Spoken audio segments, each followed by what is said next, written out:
All right, folks, you wanted this. Just woke up,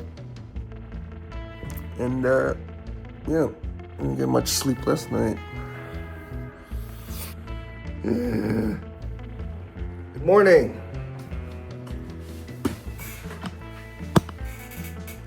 Okay, 51 days left.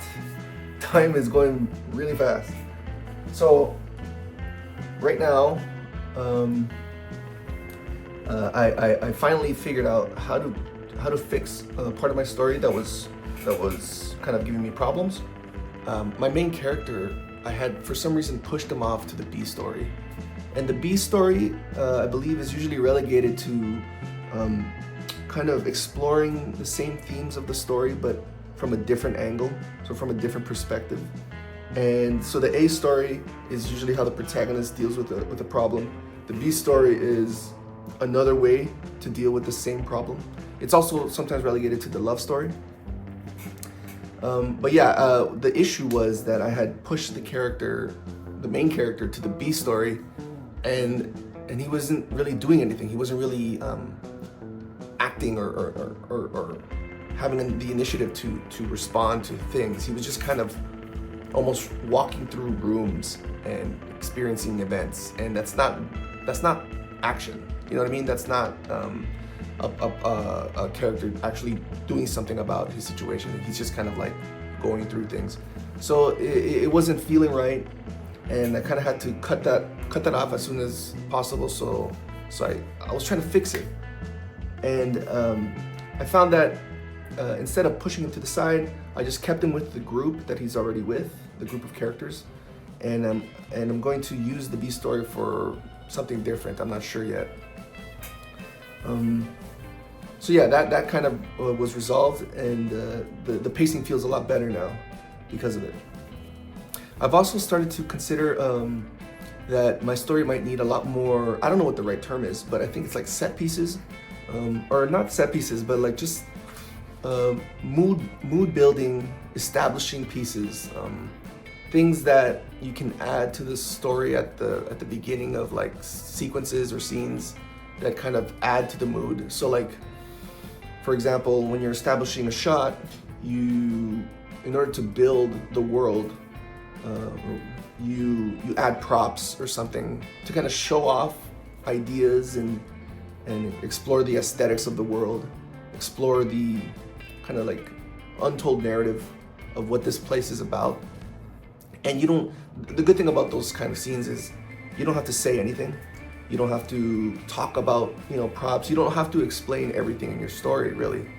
You just have to, in order to world build, you just kind of have to, show people, oh look, insinuate ideas of how this world might work. So you might have like, cool props or certain vistas, certain landscapes that can kind of tell a story about what kind of place this is, the kind of dangers they might face, things like that.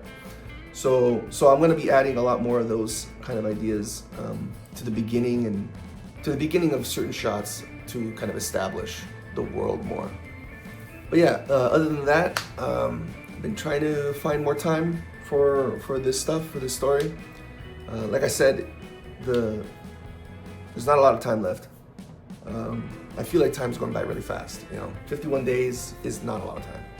Good news is that I have booked a two-week vacation from my work. I've been saving it up for a very long time.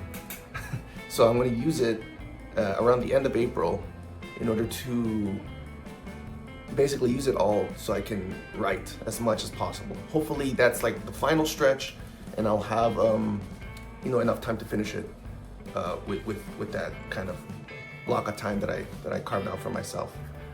So I'm gonna try to keep updating more often, just because it's I'm still learning how to do this whole vlogging stuff. But I'm gonna try to just keep it raw and just kind of do it quickly and not think about it so much. But that's it for today. I'll let you guys know how it goes, how it keeps going.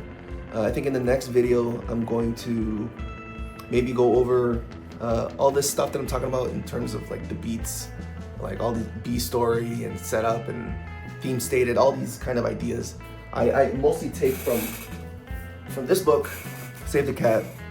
It's a lifesaver. It saves so much time, and a lot of people say that it's very formulaic, and it is. But that could be a good thing sometimes, especially when you're, writing your first scripts, or when you need structure, when you need a good structure to start with. And throughout the process, you can change it. But this is the lifesaver. It'll help you out so much if you don't take it so much as law, but as just a guide to help you through your story and tell a proper kind of hero's journey, mythological structure kind of thing. So yeah, I'll go through that in the next video. But that's it for today, at least for right now. I might update later today, or I'll try to be a lot more frequent with these. So I'll see you guys in the next video, and let's keep making art.